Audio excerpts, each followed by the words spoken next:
Yeah, I mean, I've seen a lot of people like writing that online, Have a good day. So no, it's, writing a letter to your landlord, asking for something, that kind of stuff. Yeah. Just so. You got enough room? I do. Plenty of room.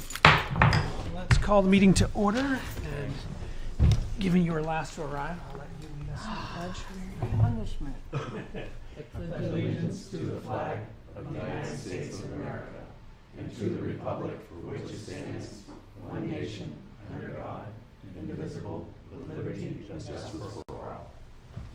Recording in progress. All right. Okay, well, we've got some minutes to review right off the bat. Enough room? I'll make a motion to approve the April 24th regular meeting minutes. Second. Any discussion? All those in favor? Aye. And I will abstain as I was not present. Okay, the select board will meet on the following dates at 5 p.m. Monday, May 22nd, Monday, June 12th, and 26th. The select board will hold a public hearing on Monday, June 12th at 5:15 p.m. to discuss an increase in driveway permits, temporary logging driveway permits, and trench excavation permits. Excuse me. Citizens wishing to be listed on the select board's agenda should notify the town hall before noon the Thursday before the scheduled meeting. All meetings will be held here in town hall, which is the upstairs, and will be held by Zoom. Zoom information can be found on the town's website at plymouth-nh.org. The town hall will be closed on Monday, May 29th for Memorial Day. Ceremony is planned in front of town hall with more information being presented at the May 22nd select board's meeting. And a reminder, Bill, I am not able to attend that event. So That's covered. You are the select board speaker. Thank you. Chairman's comments real quick. I have lost this. We received an invite from Katie to their Community for Alcohol and Drug-Free Youth to their 21st Annual Regional Prevention Summit. They asked me to pass this invite along to the board, and all are invited. It's on, what's the date on it? March 26th. May 26th, May but 20. yes, May 26th. Thank you, Zach. May 26th. Looks like a full day of programming. Katie usually puts on a really good event, so maybe not a full day. It looks like till noon, so 8 till noon. Where's the location? Location. At Merrill Place. Merrill Place Conference Center, yep. So it's on campus. Parking pass not required. So it looks like they'll have parking there. That's even better. But I'll hand this around to folks. I will not, in my crazy travel spring, I will not be able to attend, but I will pass this around for One anybody. thing I'll mention with that, Zach, is that the Plymouth Police Department is going to be getting an award from Caddy with regards to the work that they've done throughout the Plymouth community that day. So I believe Chief Hutchins and Deputy Chief Buffington will be there to accept the award. I will be present at the meeting that morning. Great. Any other discussion about that? With that, let's move on to the town manager's report. Sure, thank you. First is the resignation of our town clerk, Josie Ewing. I'm sad to report that Josie has submitted her resignation as town clerk effective Friday, June 2nd, 2023. I'm happy for Josie as she has accepted the city clerk's position with the city of Lebanon, New Hampshire. We have talked with Erin, her deputy town clerk, and she is willing to become the acting town clerk through the March 2024 election. At this time, she doesn't have an interest in running for the position. So with that being said, we're working through the details of hiring a temporary part-time assistant clerk to work with Erin. Whomever we hire for that position does not have to be a resident of Plymouth, but I'm understanding we will have some applicants that are residents that may have an interest in running for the town clerk's position in the March 2024 election. So we will keep you posted on that recruitment. Does Aaron become deputy again if we hire somebody? How does that? Yes, It's up to that's the why clerk, we, actually. Okay. that's It's why up we to did the what we clerk. did. Okay. Yeah, and technically it's up to the clerk. Yeah. So the newly elected clerk could choose not to keep Aaron Oh, on. wow. Okay. So hopefully we can get somebody in there working with her from Plymouth, and they establish a relationship and Right. work together. Good. Yeah, because Erin's been fantastic, so Absolutely. ideally she will stay around. Welfare Department, Mary Ann had 65 contacts in the month of April. This was a very busy month for her as Tri-County Cab Housing funding was stopped as of April 1st. There were many individuals requesting financial assistance as well as services. Mary Ann assisted these individuals and was diligent about the assistance provided. She did a great job during the month of April. The Town of Plymouth newsletter, the first newsletter went out Friday, April 28th, and again on Friday, May 5th. We plan to make this weekly with updates on construction projects and other important information. We have uploaded a number of email addresses, and as always, we appreciate any feedback on the newsletter and the content. So some of the numbers that we saw through the first 2 weeks, and Dan put these together, is that on the first week, we sent out 261 emails. 242 were successfully delivered, and we had 339 opens at different times. This past week, we sent out 284, and we had 283 successful opens. So people are reading it. I've heard some comments with regards to people that open it up and looking at the information in there. But again, if anybody has any suggestions, ideas, thoughts on additional information we can put in there, we are definitely open to that. But we will continue to get that out on Friday afternoon. That's great. Presentation to the Plymouth Elementary School second graders. The second graders visited Town Hall on Friday, May 5th. I spoke with them about the role of local government as they were learning about the role and functions of local government. I was quite amazed to hear what they knew about local government with regards to taxes. They knew what taxes were, they knew who paid taxes, they knew about the town.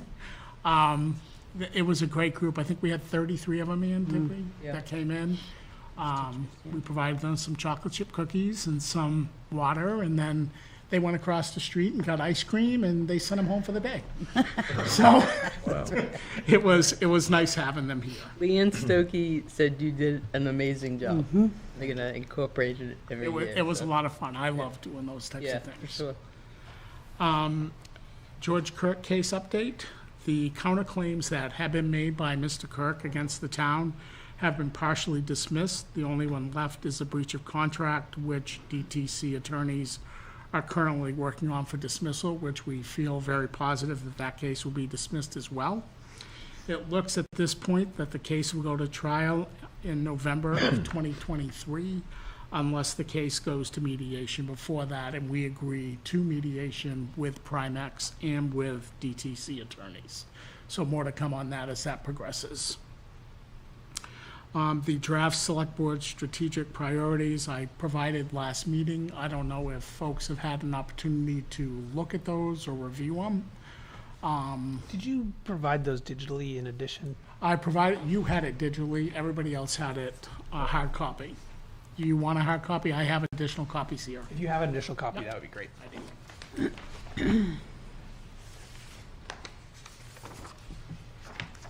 Do you have yours, Neil, or? No. Okay. Well, everybody Anybody else want? can pass those down. Yeah. Got it.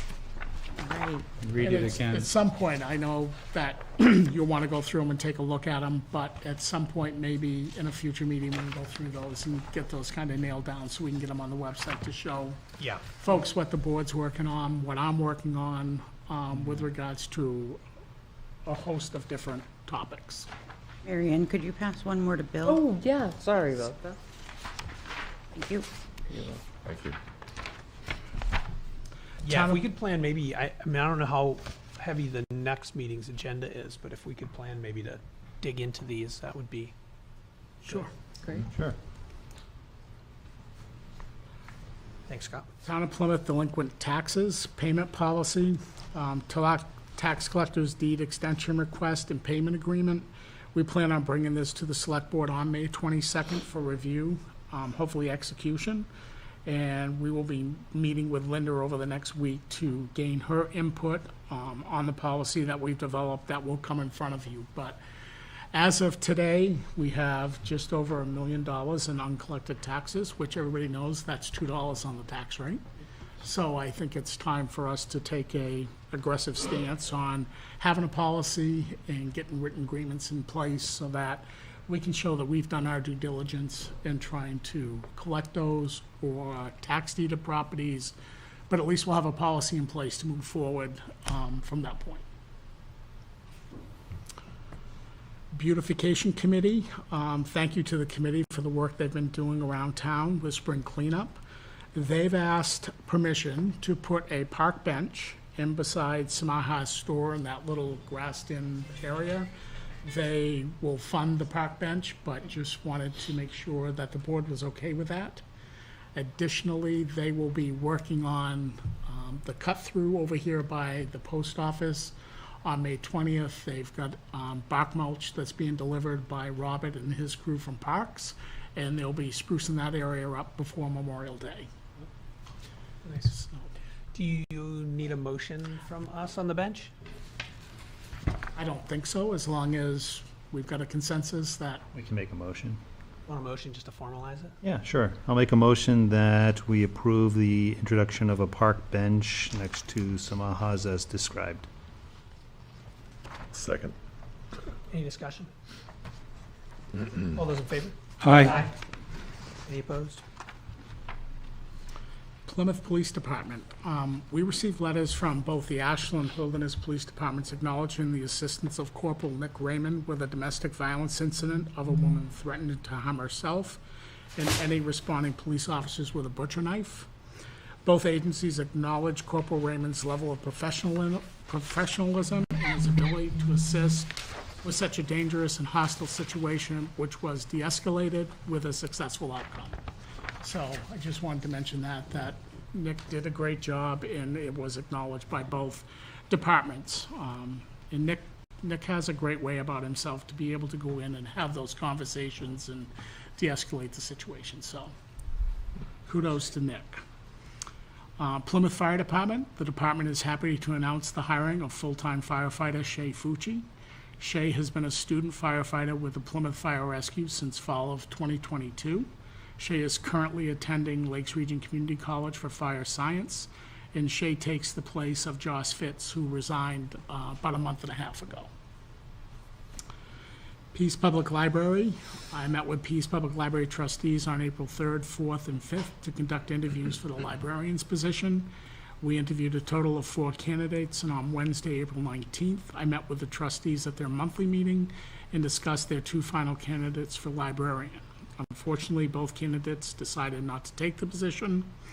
The librarian's position was re-advertised, and we are interviewing a candidate tomorrow, Tuesday, May 9th. Do we get any reason why both candidates backed out? I'd rather not say in public session. Okay. The other thing with regards to the library is Diane's farewell party is tomorrow from 12 to 2 at Pease Public Library. Diane's last official day is Friday, May 12th. So this Friday, Diane will be done. Our plan is to make Becky White the acting librarian until the process can play out, and hopefully we have a new librarian after this interview that takes place tomorrow. Plymouth State University update.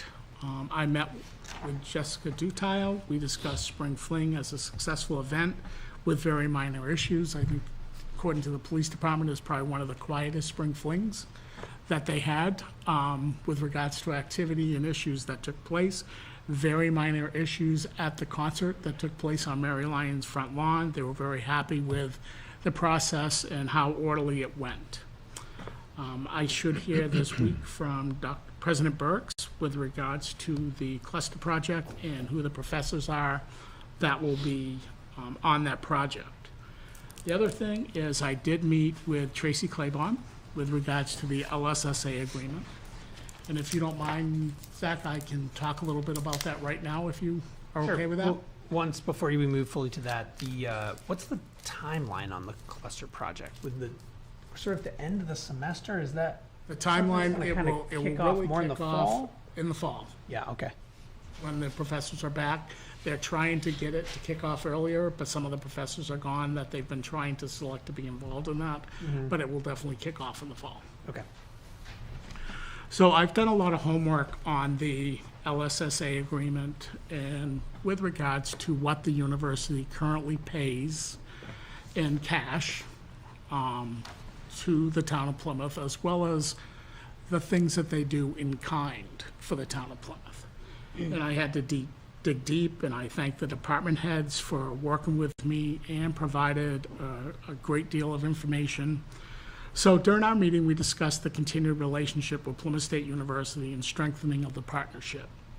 We discussed the current funding level of $400,000 per year, contract year 7/1/22 through 6/30/23, with payments being received in July, October, January, and April, with the additional $30,000 that can be invoiced for additional police services in the law enforcement portion addendum of the agreement. Additionally, we discussed the following: parking in Silver Hall lots. This will continue during the university winter break and for the summer after the students have left. We discussed PSU police coverage, as outlined in the memorandum of understanding related to police services. We discussed continuing education credits for Town of Plymouth employees, which they're willing to bring back into the agreement. So I've done a little research with the department heads on how many employees we have that would want to take advantage of this. And there's roughly anywhere between 12 and 18 that have expressed an interest. We talked about the cluster project for economic development and parking. We talked about the use of the university facilities for training. We talked about the use of Merrill Place for antennas and communications equipment for both the police and fire department that are up there currently today. We talked about the university student volunteers with the recreation department in the after-school center, as well as university student volunteers teaching association. We talked about the university students that volunteer during winterim, that volunteer work study spring and fall. We also talked about the recreation use of the hub during the summer months. When there's a rainy day, it's a place for them to go, and the university allows them to go in there and provide programming. With the rec department? Yes. We talked about the theater program. This is something that I wasn't aware of, that Plymouth State University is the IT registration platform. They created the platform, they maintain the platform for the theater program that takes place during the summer months. University student volunteers with our parks, cemetery, and beautification committee. So as we review what the university currently in the agreement that we have today, the university additionally pays above and beyond the $430,000. Plymouth Police Dispatch, $67,451. Police Department Special Details, $45,360. 2022 Pirate Party invoiced and paid $20,620. And the Fire Department details invoice and paid of $9,350. So when we look at cash payments, the cash payments were $542,781.84. When we look at the in-kind of all the volunteerism, the platform, and all the things, the parking, the antennas, that's roughly $290,000 if we take it at a very conservative standpoint. So total payment in kind is $833,217.84 in the partnership that we currently have. And like I said, these parking lots over here will be available all summer after this Saturday for parking for Main Street businesses. So we hopefully can accommodate some of the stress and issues that Main Street businesses are seeing based on the construction. So I come to you today saying that the university is willing to continue to offer what they do today, both in payment and in kind, and expand upon that with the educational credits and getting our students, getting our employees back into the programs and taking degrees and following up on the degrees that they had started. So they're willing to continue to move forward with the current agreement that we have. They're willing to go to a 2-year agreement if the board chose, or a 1-year agreement, but I'm here to ask you how you would like to move forward with that. Well, the university system got significantly more money than they've ever had, or since their budget was cut. So, I mean, there's a possibility of perhaps negotiating more of a payment maybe next year. I don't believe so, Okay. to be completely honest. I think they're at what they can provide right now. And they would much rather, or maybe not much rather, but they're more than willing to do more for the town with regards to in-kind than what even we have today. And working with Jessica Dutile on that and looking at, some of the things, and she and I have been back and forth on this, and I just want to read this that she wrote to me, is that it's important to note that the Office of Community Impact works with 120 nonprofit community-based partners throughout the state. Of those organizations, only 30 of them do not include Plymouth as a catchment area and can be accessed by Plymouth residents. So this is something to keep in mind with the economic impact figures below, as these figures are inclusive of all volunteer efforts. That said, the majority of volunteer work is included within the greater Plymouth region. So, if we look at that and you take 30 away from that, 90 of those programs are offered to Plymouth residents, and Plymouth residents do take advantage of those. That's above and beyond the other pieces that I talked about in kind with regards to the parks, the cemetery. What are those programs that you just listed? Everything from volunteer service, learning placements, 317 total service hours within the community for Pema Youth Center and Whole Village and a lot of those types of associations. And again, 363 volunteer learning placement hours with economic development based on a rate of $22 an hour. So those are some of the things that I bring back with regards to the research that I've been able to do and the numbers we've been able to pull together. So, but like I said, they want to continue and strengthen the partnership and participate as much as they can with the town in doing so. Just want to remind everybody, though, that back in the day when we had a rather hefty LSSA, we got up to like, what, 675 or something like that? It was over 700. And we still had those services as well. And if we were to at least inquire about how much money we would get, if we were collecting taxes on that, it was like up to $2 million or something. So we certainly appreciate what the university offers, but they were in a position to offer us more. Yeah, the one thing I will say is most of the in-kind stuff that you listed, while very nice, the nonprofit contributions, all these sorts of things, definitely nice, are the things that they're choosing to do and that their students are choosing to do, as opposed to things like roads and sidewalks and administration that we have to do, right? And that they don't contribute, obviously they do contribute 400,000, right? But they don't contribute the proportional amount as a community member to supporting the overall structure of the town. And so that's the piece that it's like, yes, it's great that you're giving back in that particular way, but that's the way you're choosing to give back. It doesn't necessarily eliminate the costs that we incur just with the infrastructure around them.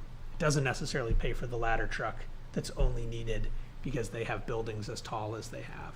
It doesn't necessarily pay for the number of officers we need to keep on at night because of the scale of what goes on in the community. I mean, I did a ride along with Officer Diamond, and I can tell you, at night, he spends most of his time in the village, in the student area, not necessarily patrolling and driving around the broader Plymouth community where people are paying taxes. It's much more, in this area. So I appreciate everything that you've said but it does ring a little untrue to me that that's the most they could possibly give.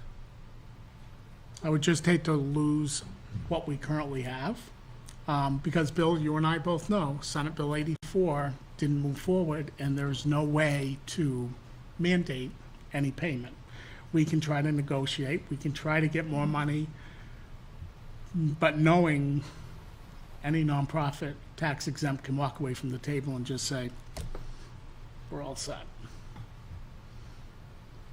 Yeah. But I'm happy to go back and have further conversation, or, I mean, at a minimum, it feels frustrating to me that they're not even willing to say, hey, we've been paying $400,000 now for 4 years? Yeah, I think it's 4. and we'll give you a small inflationary increase. We'll give you an increase equal to what the tax rate increase has been. We'll give you something, right? That $400,000 that they're willing to give us next year is effectively a reduction in cost than what they paid us 4 years. And so continuing to just stick at that exact dollar amount, I don't necessarily want to cut off our nose to spite our face, but it doesn't ring fully true that they want to be good partners if they're not willing to offer any additional compensation. That feels a little disingenuous to me. I agree. And also the fact that the university system is giving more money to the whole university system. I know their census is down too, and they are pouring more money into, fewer, students. But, I think what they're getting from the university system, it'd be kind of interesting to see just how the USNH is allocating it for the other schools, which just, be interesting to look at that. I know Durham hasn't increased in 2 years. I spoke with Todd Selig in Durham, and they haven't seen an increase in 2 years, but they did prior to that. And Keene is in contract with them for, I think, an additional 3 years now. But I'm happy to go back with any recommendation that you provide and have another conversation with them. And also maybe do some research on how much money is actually being reallocated from the university system to the peripheral schools, I guess, is something to, because, I would imagine that they're probably getting quite a bit more, but, they probably need more too. Yeah, I mean, that's the challenge, right? Everybody needs more, nothing's gotten cheaper. And there are a few things that we never saw before. I mean, we had money allocated to our staff to take classes, and that was taken away and not given back. I think the parking is probably uniquely new. I don't think we've been able to use their That is parking new. lot. That was new at Christmas time when we did it for the Christmas period when they were on Wintram, but. And that's a pretty hefty, That's super valuable Yeah. in terms of that relationship. And I think the cluster project is also, is a valuable additional contribution from them, for sure. I think we just investigate maybe like where the money is coming from and how much money is actually being, gifted. And I am happy to do that. I will reach out to Tracy tomorrow, get another meeting set up, and then I'll report back to you. Thanks, Scott. Okay. Happy to do that. and I was talking with one of the trustees. I know that it's not quite right to try to pin down a trustee to, see how much money the town should be getting. So I think we just have to utilize our skills with negotiating with our university's president and whatever vice president. Do we have a vice president or not? I don't think we do yet. You have Tracy, who's the Tracy is- vice president of she's finance. No, I know, but as far as just administration though, Yep. he's still, that position's still She's open, I number think. 2. Period. What's that? She's number 2. She is, yeah, Yeah, period. absolutely.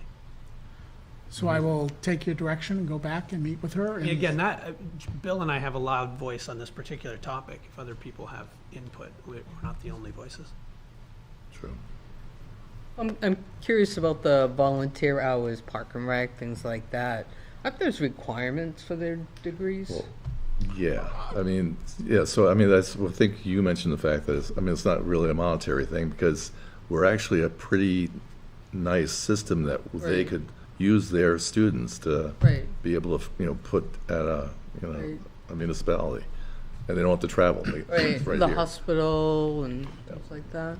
I just think with regards to recreation, I know Lisa does reach out to them and ask for volunteers. I think our program would be much smaller at times if we didn't have those volunteers. I think it's a win-win for both university, the student, and the town of Plymouth, that we get that benefit from them. But I will go back and I will come back with some answers. The only thing I would add is, I would still love to see some kind of formula that we could apply that would come up with a number for any nonprofit, not just Plymouth State, but anything that we could apply kind of systematically that would give us a better feeling of what we should expect from a nonprofit. There is. We can only expect so much. We can expect either what they're willing to pay us, or we can expect a percentage of their gross profits. So they can choose whichever way they want. So this month, all of the revenue statements are in from the nonprofit, tax exempt. Emily, starting this week, will start inspecting those facilities to make sure there is no for-profit in those facilities. But it's their choice by law what they can pay us. And it's a little different for the university because they're actually under a separate line item in the RSA that yeah. is not, they actually could run for-profit in their facilities and they still would be exempt. You are correct. And you It's mentioned. like it's the most laughably like anti-local town RSA. It's frustrating. Bill tried. So you mentioned SB 84, but I plan to submit that bill on the House side, and it's basically looking at nonprofits creating a commission to basically look at all nonprofits statewide and find perhaps there's a formula that we can arrive at, just getting a portion of the town taxes. So we'll see if that gets better reception on the House side. Yeah. The money's for police department, fire department, but those are actually services we provide, right? We're actually getting, The dispatchers, but the other two were additional service details that they Right. asked for. And in those cases, But it was we services can that were charge for those. provided, There- absolutely. right, There's no restriction on that. In the same way that we charge for, well, not we, but indirectly, we through Village Water and Sewer charge for water sewer right, because it's a service. Right. They're not exempt from paying for services. So that would be the other way. Like if we really wanted to get militant about this, is we could translate many of the things that we offer into services. Right. Well, that's how you can justify the cost. And that's kind of what I'm getting at. It's like if we're just Plowing going, the roads that only service. if we're the just campus, going to them and plowing the saying, sidewalks how that much are only you service the willing to campus. pay us? Well, if we came to them with, okay, well, here's the real cost of providing all of the services that are under our umbrella that you don't see. This is what it Right. costs to maintain the section of road out in front of your place. This is the cost per year to provide fire services based on, I will use square footage of your location, or for you. This is how we come up with a number. And, for people that don't want to pay, they can walk away, as you say. But I think if we presented something like that they could say, okay, we kind of see your point. We're willing to. Yeah, it give would you-" feel less arbitrary. Yeah. Right now, it feels arbitrary. And I would have a hard time with that myself. So I'd love to have a metric Yeah. that we could. The only piece that I would say is not arbitrary is that they agreed 4 years ago to 400,000. Oh, yeah.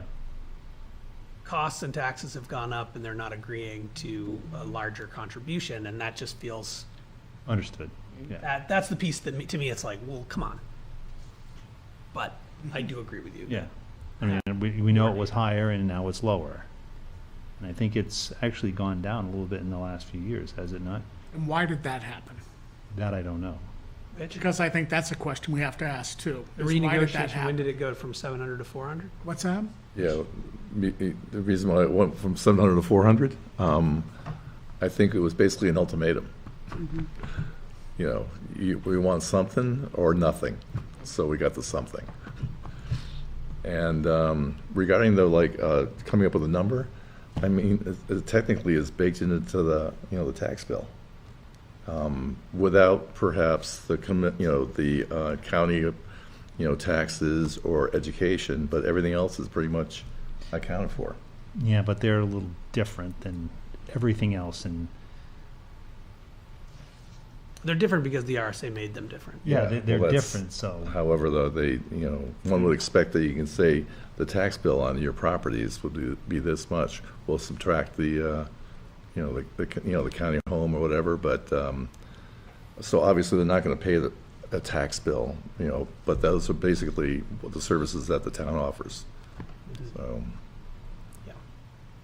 So I kind of think that they might be able to do a little better, but. I will go back, and I will come back. I have a question about the impact on the roads and streets in the vicinity of the campus. It appears that they're deteriorating more rapidly than other roads and streets in the town. The heavy traffic. Well, it depends what roads you're talking about, because I don't think we can take Langdon, Pleasant, because those are off-campus rentals, and those houses pay taxes for the properties that they have on those roads. So I think we have to be careful about identifying and evaluating what roads. So we could take High Street, we could take a portion of Merrill Street. Toby Road. But when you start getting outside that, those are in properties of off-campus housing who pay the full tax rate to house those students in those areas. Is the town road assistance based on the number of vehicles registered in our town? I do not know the answer to that question. Is there, It's miles of roads. The, you're talking about what Okay. we get from the state? so it has no relationship to, The block grant is the number, miles of roads, whether it's tar or dirt. okay. That's how it's set up. But I do have an assessment that was done by Steve St. Pierre from the Highway Department that I am going to take back with me, because I knew we'd probably be going back to them. I have a full assessment of Toby Road, a full assessment of High Street, a portion of Langdon Street. I think there's one other street in there that he went out and actually took pictures and did a full assessment of those streets, so. Pleasant, Emerson? Pleasant, you have to be Langdon. careful of, because that's all off All campus. off campus. Yeah. Same as Emerson, Right. even though I think Emerson. Emerson's the worst, Yeah, yeah. the worst road in town. But All right, I will do that and report back. thanks, Scott. Sure. Highland Street project, the request for qualification of engineers that will be selected for the design portion of Highland Street was developed and did a great job in putting that piece together. It was reviewed by Plymouth Village Water and Sewer Department because the project will be a co-project as we move forward. It was approved by New Hampshire DOT. Interviews of two engineering firms took place on Wednesday, April 5th. HEB Engineering was selected for the design phase of the project. We met with HEB on Thursday, May 4th, for the kickoff of the design phase, and we'll continue to move forward with that with Josh McAllister from HEB. Downtown drainage project, the project over the past now 3 weeks is moving nicely along Main Street. I've had some really positive comments from business and the public. We will continue to meet with Plymouth Village Water and Sewer every Wednesday morning, taking a look back at the previous week and a 2-week look ahead to find out what went right, what went wrong, what do we need to change. We will continue to communicate out the construction schedule on Fridays The good news is that we had the public hearing, Zach, when you were away. That went very well with minimal questions being asked. We did execute the construction contract and document list. We did issue the notice to proceed to the contractor on May 2nd, and the drainage project mobilization started today with equipment coming in. With regards to the specifics of when construction will start, for the town portion, that will be next Monday. They will have a crew dedicated to the drainage and retention pond down by the skate park. So all next week, the 15th through the 20th, that work will start down below at the drainage pond. So our portion of the project will be underway. I will say I've spent a considerable amount of time working with the businesses, working with individuals, making sure the Main Street is picked up on Saturday mornings and Sunday mornings, and just trying to be the face of the project so people know they can call, they can criticize, they can provide comment. And I have a list of things that every week I meet with Jason and Kim Haynes from Plymouth Village Water and Sewer. And I will say that Granisi has been exceptional to work with. They are very accommodating on anything we ask them to do. So I have weekly contact with Steve Granisi, Brian Granisi, and Tom Granisi with regards to making sure the barrels are picked up, make sure parking is available on Main Street when construction's not in place. It's going to be a tough road through the summer, and it's not going to be all sunflowers and roses. There's going to be crabgrass and crab weeds that we have to maneuver through and get through the project. But as I've told the businesses and the individuals that come in with any type of comment, is that we always take their comment and we look to see if we can alleviate the issue that they may have in place. So I think in the first 3 weeks, we've done well. Joe and his crew have been very good about getting out and sweeping the streets to try to control the dust and the debris that's beside the roads. So I think overall, things are going well, as can be expected, and trying to keep people informed of the different things that are happening, whether it's on South Main Street, whether it's around the Common, or whether it's in the Rotary and moving through North Main Street, is that we're trying to do our best and keeping people informed. Good. And that concludes my report. Any questions for Scott on his report? Nope. For me. Thorough as usual.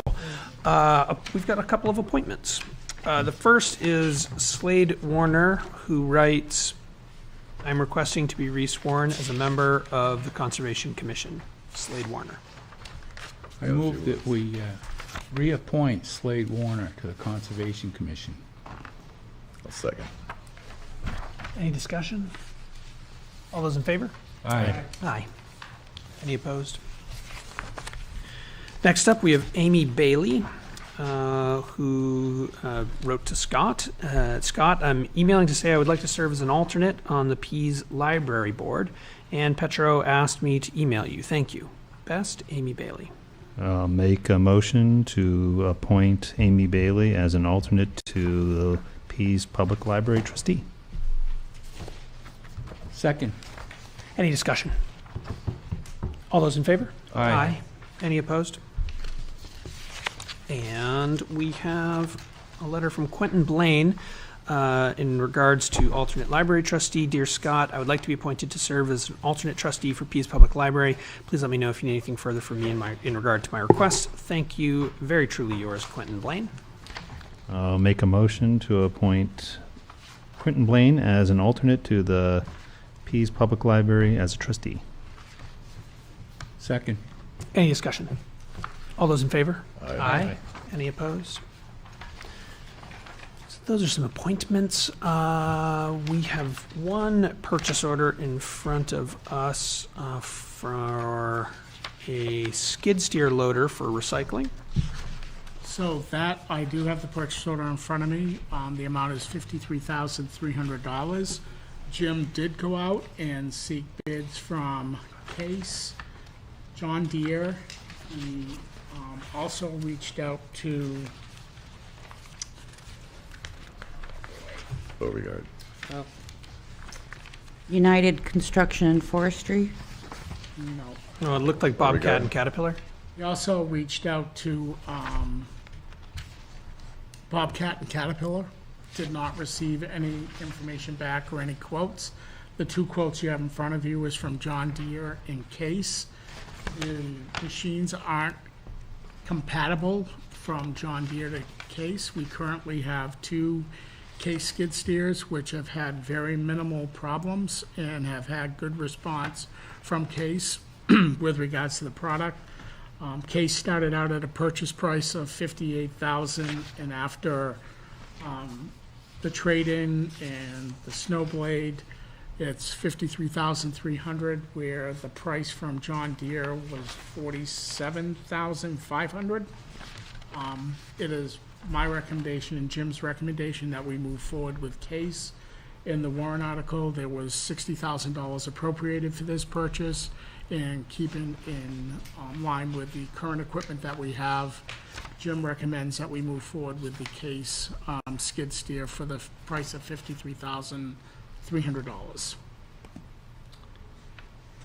So I'll make a motion that we accept the bid for $53,300 for a Case skid steer for the recycling center. Second. Any discussion? I see there's both this Beauregard quote and then also this Case. Beauregard's a Case dealer. Why is the price on the Case sheet $82,300? That's where they started at, until Jim had conversations with them and brought it down. Okay, so that was kind of their starting point. That was the but starting point when he this- first called them. This quotation is the real number. That is correct. Okay. Yep. And it looks like we budgeted, I think you said this out loud, but 60,000. we budgeted 60,000. It's coming in here at 53, so that's a nice savings even on top of budget. Any other discussion? All those in favor? Aye. Any opposed? All right, so let's do some committee reports. Plymouth Village Water and Sewer, Mary Ann. meet tomorrow. Easy enough. Planning Board, Neil. Okay. On May 4th, the planning board met with the zoning board, and we had a joint meeting. Judy Barrett from the Barrett Planning Group was also in attendance.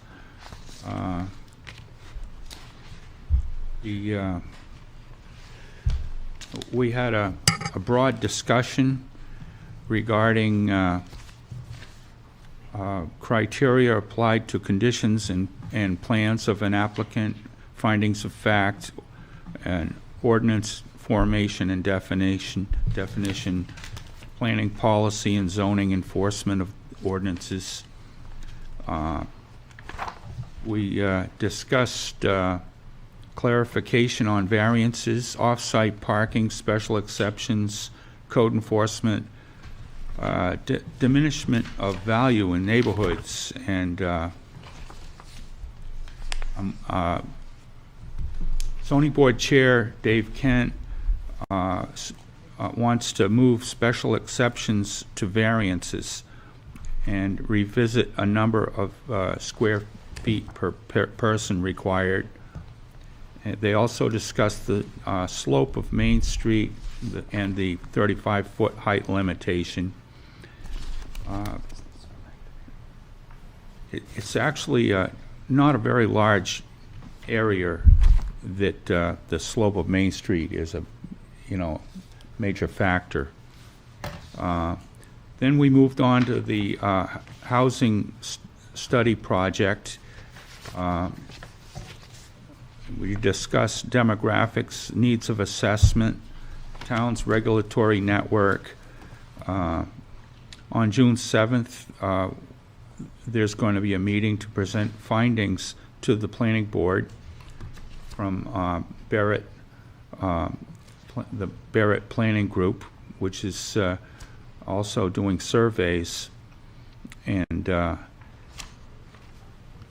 were questions about affordability, density, nonprofits, identifying problems and finding solutions, community land trusts,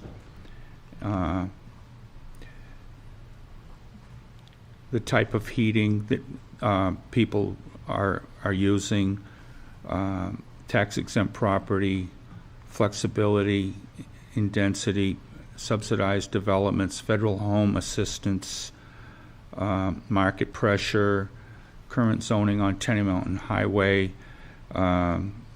needs to be revisited.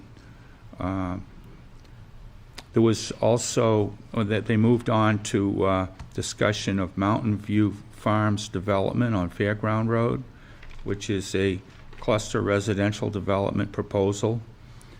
It's in the field across from Riverside Cemetery. They're going to be coming back with a formal application.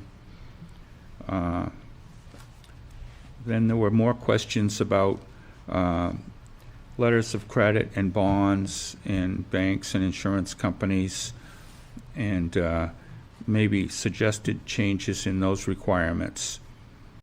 And it was mentioned that the CIP committee is going to be reconstituted, and there's going to be a public hearing on off-site mitigation and site plan review regulations. And the next meeting is on May 21st. Any questions for Neil? All right. Campus Community Council. No major change. We still have on the docket an event during the summer that Marlon agreed to that we'll have to reach out to Jess or somebody else. Jess. Somebody else to clarify what we're going to do.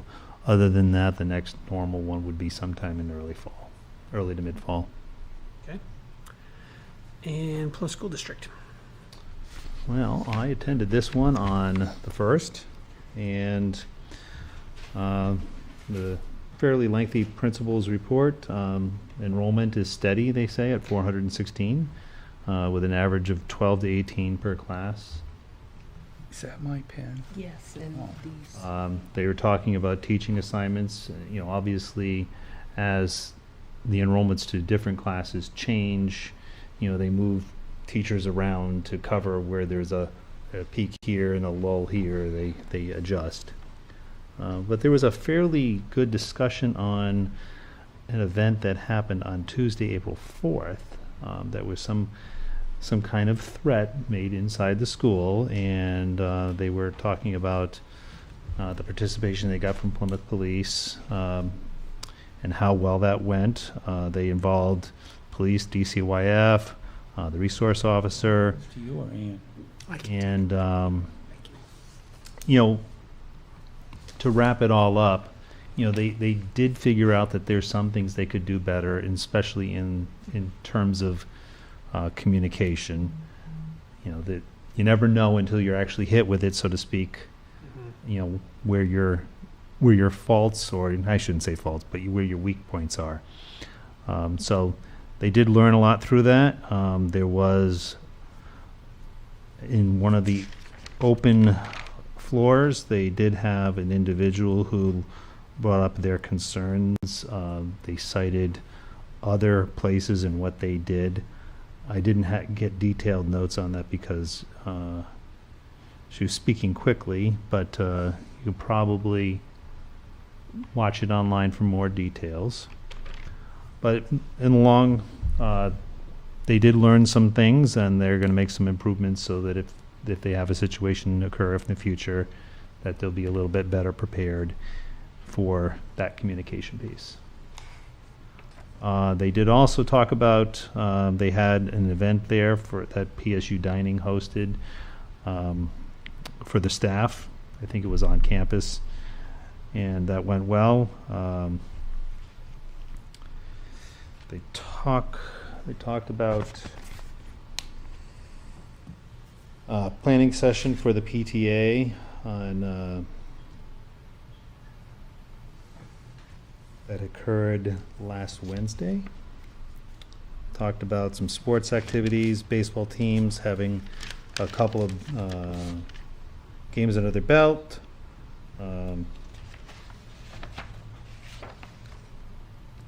My notes are a little messy there because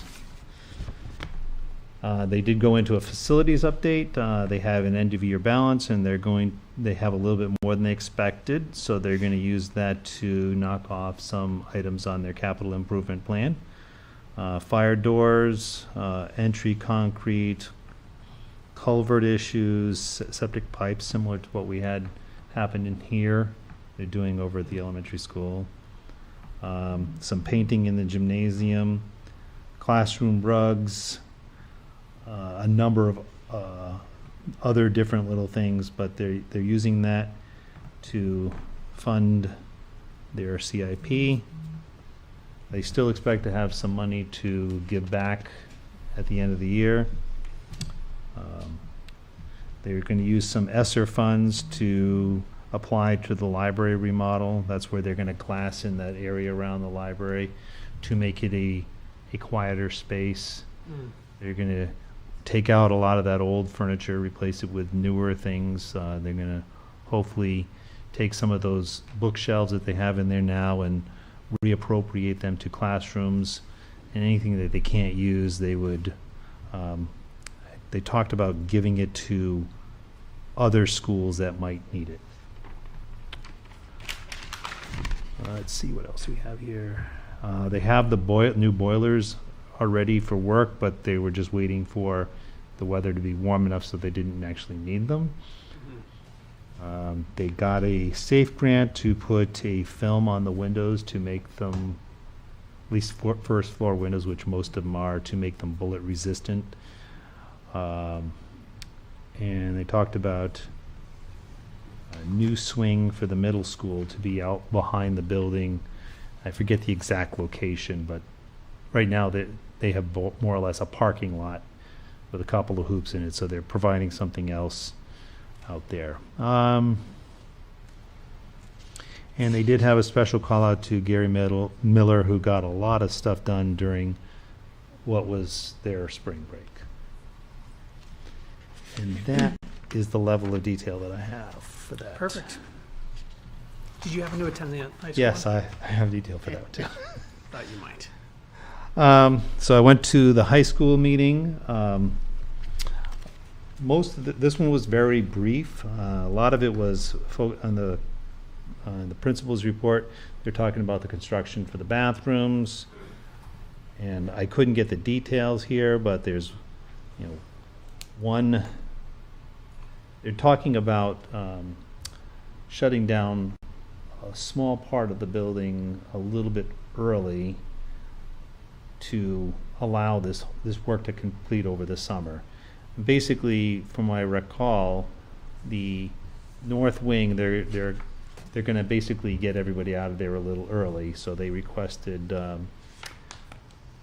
shutting down some services, some spaces early, so that the faculty, the teachers that are in there have to be out a little bit early. So they were talking about doing that, changing the end of the contract for the people, all the faculty, to be a little sooner so that they can accommodate those people who need to move out.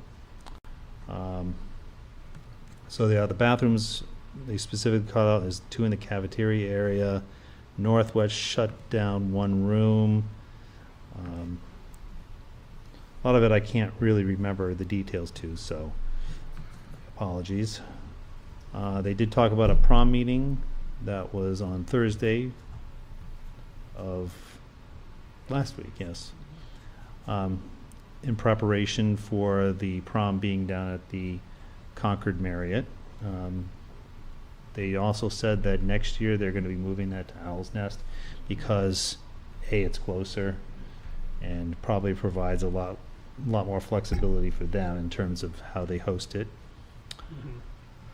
They talked about a celebration for Tom Underwood. I don't remember the details of what that's about, but it's on the 13th, and They noted that it's on the same day as PSU graduation, so that they're advising people attending that to take the Tenny Mountain Highway approach to avoid going through downtown. Bobcat Classic is going to be on Sunday, and they're also going to be holding the underclassmen awards. So the committee reports, the teaching and learning and school ops, they said see discussion. So the discussion portion of the meeting last day was, this is where they talked about specifically moving the last day by the teachers to be the 19th, which was the 21st. And have the last teaching day be the 8th, and the last day of finals be the 14th. And that was basically approved, as I understand it. They talked a little bit about the calendar, having a change of the last day of the fall term, I guess you would call it. On December 22nd was originally slated to be a full day off. They changed it to a half day to better accommodate the teaching requirements for the year, the number of hours. Summer projects. So they were funding that unanimously by the committee from surplus of $193,700, and then they went into non-public. Any questions for Ted about either of the school boards? Ted, did you go to your first Conservation Commission meeting? Yes, I did, but that was a month ago. Oh, okay. The next one is next week on the 16th. Perfect. Capital improvement, you heard Neil mention that that's about to spin up again. It is, and Joseph will be scheduling a meeting for June to Okay. bring the committee back together. Susie Woods is going to be the representative from the planning board this year. Okay. Is Phil going to be on it as well He's again? not. So just Sue? So she going to As far chair as I that know right subcommittee? now. What's that? She going to chair that subcommittee? Yes, so you'll be getting a meeting invite for Perfect. that. Sounds good. Thank you. I'm actually going to jump just ahead a little bit. The advisory budget committee, when does that usually start meeting? They're actually having a meeting on May 17th here for just an update of this year's. It just came out today at 1:30 if you would like to join us on the 17th. And they want to introduce their 2 new members. Yeah, they haven't been appointed yet, so they should bring They're them. going to come to that meeting if I'm. Okay. You said 1:30? 1:30. 17th. You make that? We'll see. But the budgets have been created. Something, but We hopefully. are working on getting them out to the departments so that they can start working on them. So, I saw you working on it when I stopped in. yeah. We have a department head meeting on Wednesday, which will be providing to them the budget timeline for 24-25. Perfect. The spreadsheet that Ian has put together to start inputting their It's hard to numbers believe. Yeah. It's May. We've got to think about a Right, budget that's starting going to off. be approved in March, but it's If If you that's the can't make the process. 17th, let me know and I'll see what I can do. Okay. I have a 2:00 meeting that day that has about a 50-50 chance of getting rescheduled, so that's why it's like, if I can push it. LRPC, Bill. We have an executive committee meeting on Wednesday, May 10th, and we have a TAC advisory committee, transportation advisory committee update. I think we're not going to be updated in that update, but it still unfortunate. remains the same. And there's also going to be a discussion on the annual meeting, which is coming up. When? May 20, I don't know. Soon. Soon. Yeah, I saw it come through too. And I guess they got to apply for it. Are you going? Are you going? When is it? That's a good question. That was the thing. Susie's not going. It typically is on a select board meeting night. No, this is the No, executive committee. This is the annual meeting. meeting's Oh, the usually annual not meeting? on a Yeah. Monday. It's like the one meeting they hold not on a Monday. The executive committee meeting is always right, on like right, a right. Wednesday, But the but regular the annual meeting is, I think, like on a Saturday or something like that. I don't know. To be determined. I'll find out Wednesday. That's pretty much it. That's it. Any questions for Bill? Parks and Rec, Ted?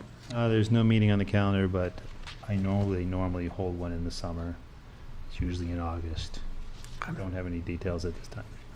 So it'll happen soon-ish. Parking Committee. So the, across from the senior center, documents got at this point, it's gonna be on hold. My guess is probably next spring-ish timeframe, Greenese and whatnot are using Because of that the, space, oh, okay. right now, which obviously That's fine. makes sense. Yeah, makes sense. Yeah. Anything else from Parking Committee? No, I'm glad they will be able to use Silver Center. That'll take some pressure off for the summer. Yeah, absolutely, absolutely. Are we putting up some signage or anything for that? Well, Yeah, well. I thought I remember you mentioning that last time. Yep. Good. Energy Commission, Bill. We had a strategic planning session, and there were a number of items that were proposed that we should be doing the upcoming year or so, and how best to either include the university and or the town, and also the application for the CDFA loan for $686,000 was approved, or No, they asked for some additional information. We Okay. got that to them. Yeah.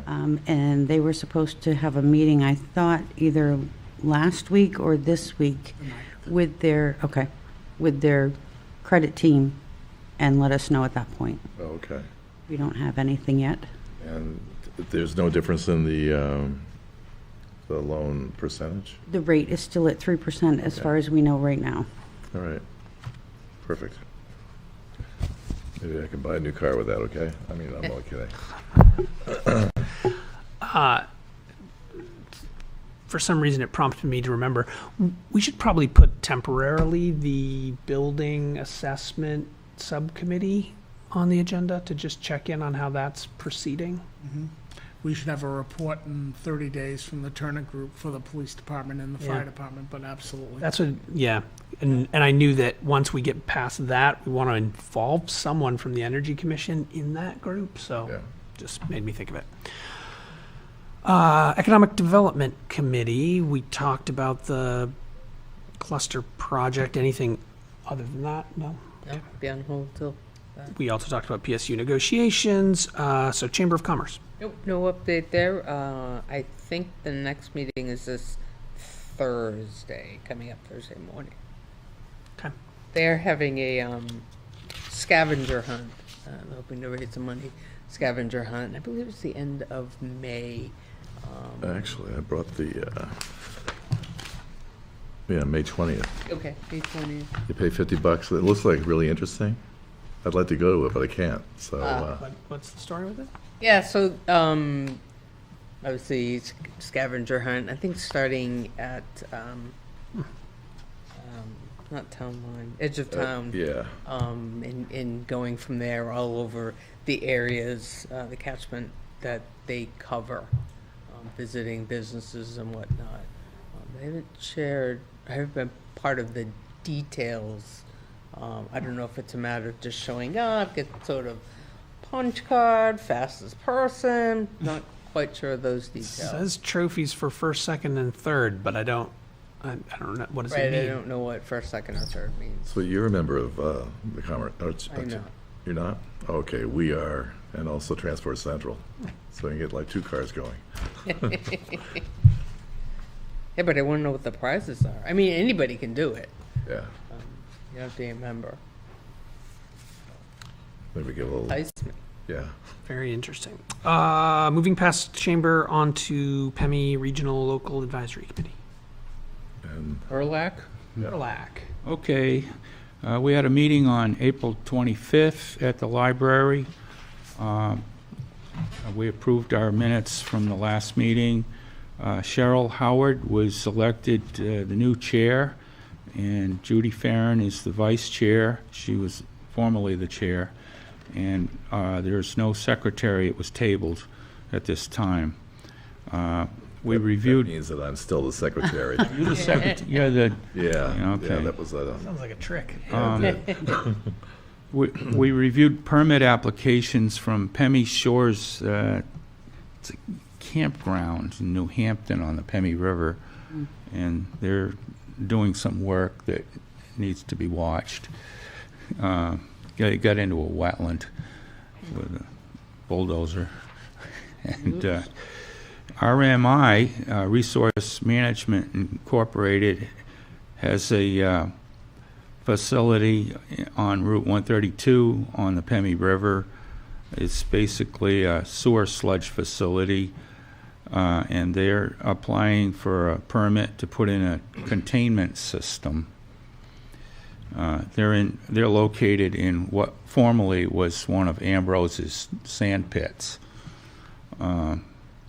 Plymouth Village Water and Sewer is proposing crossing the river with a water line from Holderness from the new well, and there's concern about in-stream flow and the riverbed. Owl's Nest is up in Campton and Thornton, is withdrawing water from the river and putting in a number of high-production wells. The Department of Environmental Services is studying the river, and Horizons Engineering out of Littleton is designing the project. And there was general discussion about gross violations of protocol by the administration of Owl's Nest. Water testing, supervised by Max Stamp from Bristol, for the North Group is going to start tomorrow in Plymouth at the bridge. What time is that, Bill? 8 o'clock. 8 o'clock, yeah. Are you gonna be? So if you're are down gonna there, be you can get involved. I might be there. Really? Okay. Yeah. We got 3 people. Are you probably going to go to Concord, huh? No, I gotta do the water testing first. I'll be there too. And then I'm going to. And then we had a discussion about our new river plan, which is involved with the Lakes Region Planning Commission, and discussing the matrix goal, PFAS, E. coli, salt, management, and overlay maps. And that was it. All right, that takes us to public comment. Public has no comment, other than it's a regular meeting. Zach, I have several items that need to be signed. Okay, do you want us to address those right quick? Yeah, if you want to do that before you go Before we into go into non-public. Non-public, yeah. We also might want to make sure we don't forget to see if we need anything signed before we go Yes. into non-public. Does, Only one of them stayed for the whole meeting. Yeah. you know, they were this think close. because- Yeah, they were. Close. Do not get signed. That's right. You gotta come back again. I think somebody was intimidated by the father, though. But I know. check it out. Hey, Frank, I got a gift for you, I think, before you walk out. Remember the Nelson Nygaard thing? Right. You had a draft? You had a draft, this is the final report. Oh, good. I guess you're I off the can hook. sign it too. And If they and stop actually, it. I'm meeting with the Scott. statewide mobility manager on Friday. And we're looking at effectuating this thing for Plymouth. Well, hey, I'll take a look at it Yeah, that'd be great. and see what I can. And it's also another, yeah, Scott, before you take off, but Scott, the, another net worth from the university is we're going to be utilizing their drivers and, and vehicles. And they also put a grant in for Senator Shaheen to utilize, or, you know, see if we can get money for electric vehicles for community use, and also some power stations or charging stations. So we may be using more of their graciousness. What do you got for us, Ann? All right, so I have an abatement for PSNH. When they were billed in the fall, we actually billed them for the state portion of the school tax, and we should not have $10.90 abatement.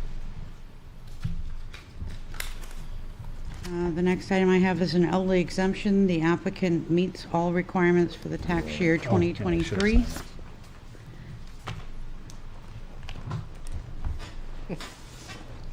I'm getting this one work. This one's gonna work. The next one is applicant exceeds income limits denied for the year 2023.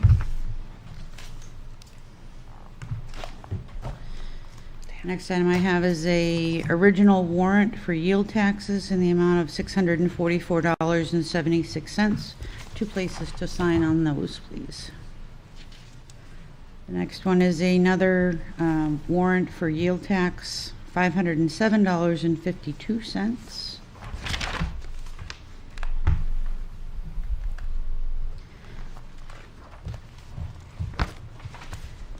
I have a notice to intent to cut timber, New Hebron Road. Oops, sorry.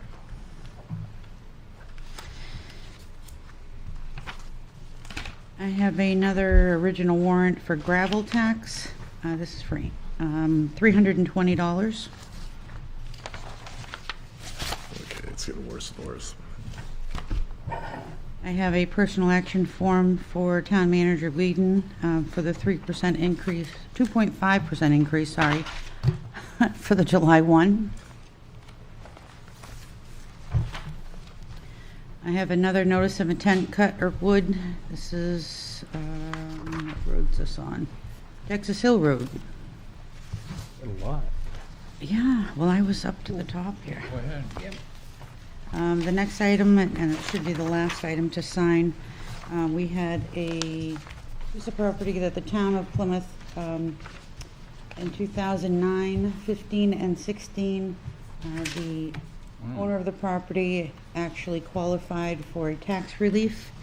And after writing them letters, we did get one of them to pay it off completely after we found that the property had actually sold.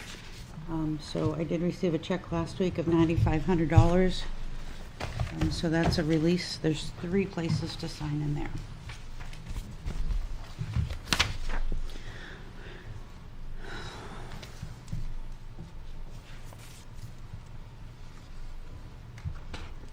Any discussion about any of those items? After reviewing them very carefully. Right. No problem. Oh, I was supposed to sign it here too. I only signed it in one place on that one. Oh, me too, I might have missed that one. You want me to put it back over there? Are there any Yeah, more mine. here to sign? Where's all that? That's Just it. those 2 spots. Here. Here we go. Ooh. Wow. What's that guy? What's me to sign? There we go. I have to start signing like Mary Ann. I mean, just go like this. Yeah. Intent to cut.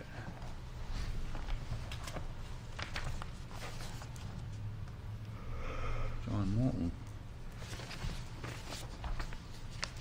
That's all you need to sign in there. Yep. So, Sharing pens too, huh?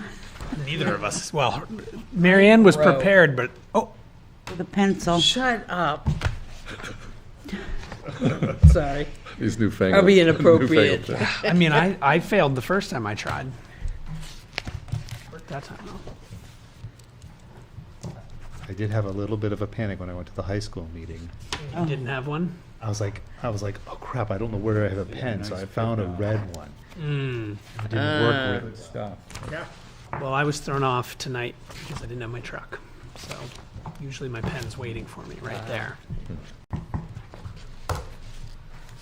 So, I'll make a motion to go into non-public in accordance to RSA 91-A:3, number 2, A, personnel, and C, reputation.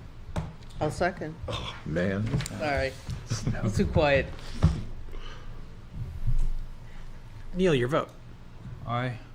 Marianne? Aye. Zach? Aye. Bill? Aye. Ted? Hi, thanks, Frank. Thanks, Frank.